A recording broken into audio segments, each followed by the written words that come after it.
N'icyamamare n'umumiliyoneri wahita muzi waba uri nko muri bibiri abandi bari muri 2024 yakinye football yakoze imikino yo guterurana ni umukinnyi ukomeye cyane wa filime byageze naho bamuhimba amazina kubera ubwamura afite n'ibikorwa byinshi agenda akora nkaho bamuhaye the people champion the Brahim Buro the great one mwite The Rock Dwayne Johnson ese ni muntu kintu tuye dutendo yakoze ese afite amafaranga ngahe ese abayeho gute Dwayne Johnson Hozaho TV.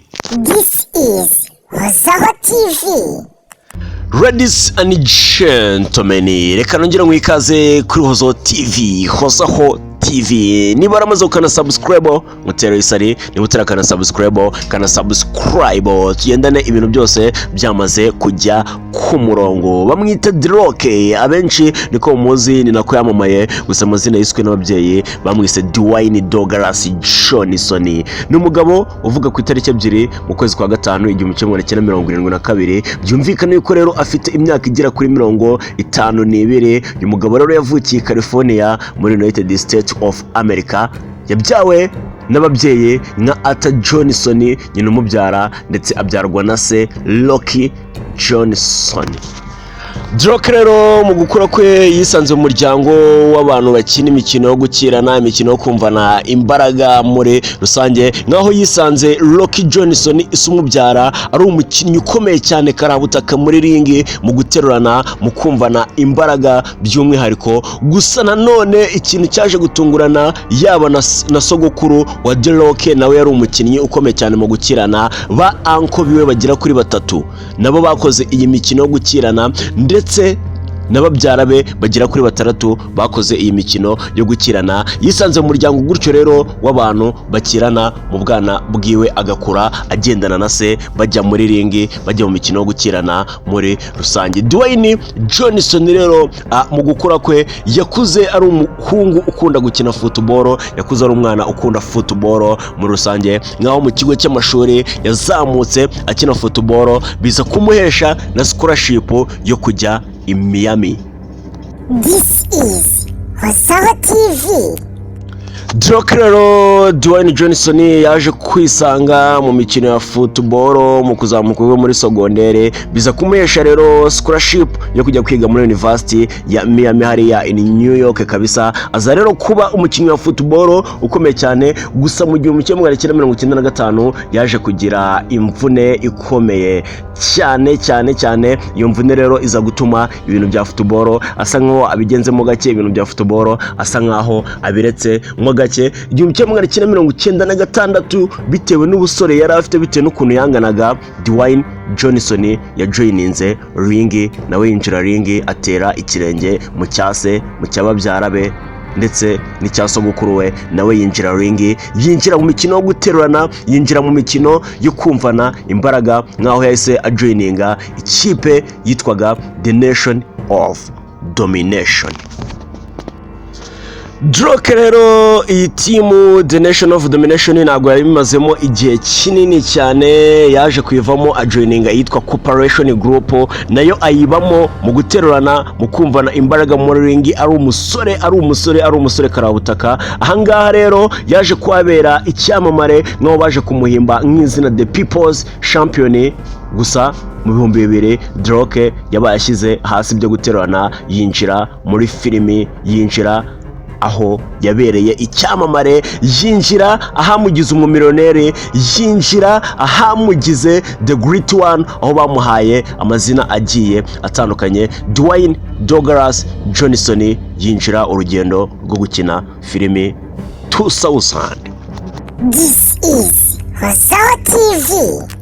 Reka nongere nkubwire ngo ni Hozaho TV, uracyari kumwe nanjye Hozaho. Niba utarakana subscribe kana subscribe. Bamwita The Rock rero bibiri yaje kwinjira rero mu bigeneye no gukina filimi, aza gusohora na filimi karahabutaka yaje gukundwa bayita The Mummy Returns. 2002 aza gushyira hanze indi filimi ayita Scorpion King. Dwayne Johnson tugarutse inyuma gatoya mu mwaka w'ibihumbi 2001 yaje gushakana n'umugore wiwe bamwita Dani Garcia, baza kubyarana abana bagera kuri 2 b'abakobwa uwitwa Simone Alexandre ndetse na Jasmine, aho baje kubabyarana. Gusa mu mwaka w'ibihumbi 2008 Douglas cyangwa se Dwayne Johnson yaje gukora divorce n'umugore we Dani Borisia, baza gutandukana gutyo. Gusa mu mwaka w'ibihumbi 2018 yaje gushakana n'undi mugore w'umuririmbyi w'umwanditsi w'indirimbo karahabutaka bamwita Laurene Hashian. Kugeza kuri ubu ngubu rero Droke ni umukinnyi wa filime ufatwa nk'icyamamare winjiza amafaranga menshi, umukinnyi muri batanu ba mbere bahembwa amafaranga menshi ku isi hose muri rusange, mu bantu bakurikirwa cyane kuri social media by'umwihariko kuri Instagram, aho yinjiza akayabo k'amafaranga menshi cyane. Nyemera noneho nkubwire ngo ese Droke buri filime byibuza wenda yagiye akina filime zagiye zikundwa yagiye yinjizamo akayabo k'amafaranga angana gute muri rusange. Hari filime rero yakoze 2022 murayizi mwese bayita Black Adam. Iyi filime rero yinjijemo miliyoni z'idolari zigera kuri 22,500,000. Aya ngaya yararenga miliyari 22 aho ngo hejuru cyane. 2021 Droke yakinnye muri filime yitwa Red Notice. Aha ngaha mwarayibonye ndabizi, yinjijemo miliyoni 23,500,000 z'idolari. 2021 nanone aza gusoramo indi filimi bayita Django Cruise 2021. Iyi ngiyi nayo yaje kumuhereza akayabo k'amafaranga miliyoni 22 z'idolari.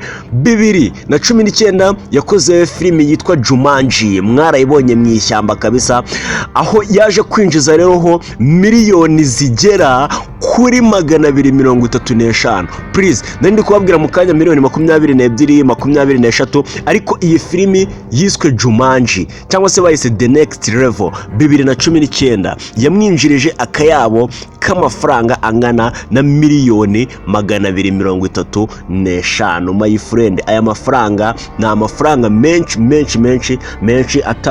atabasha gufatwa na buri umwe wese ubonetse. Fast and Furious 2019 n'umundi iyi ngiyo yaje kumuhereza miliyoni 20 z'idolari muri rusange. Aza gukora 2018 nanone aza gukora muri filime yitwa Skyscraper 2018. arongera none aza gukora muri Jumanji aho bayise Welcome to the Jungle. Kuva Jumanji ifite ibice bibiri, hari ingi yaje yitwa Welcome to the Jungle 2017, then 2019 baza gukora The Next Level nayo ari Jumanji 2017. N'izindi filime rero yagiye agaragaramo zitagiye zimenyekana cyane, harimo iyitwa Moani 2016. hari filime nanone yaje gusohora harimo iyitwa Central Intelligence 2016. aza gukora nanone 2015 filime y'uruhererekane bayita Barras 2015, nuko zitagiye zimenyekana cyane.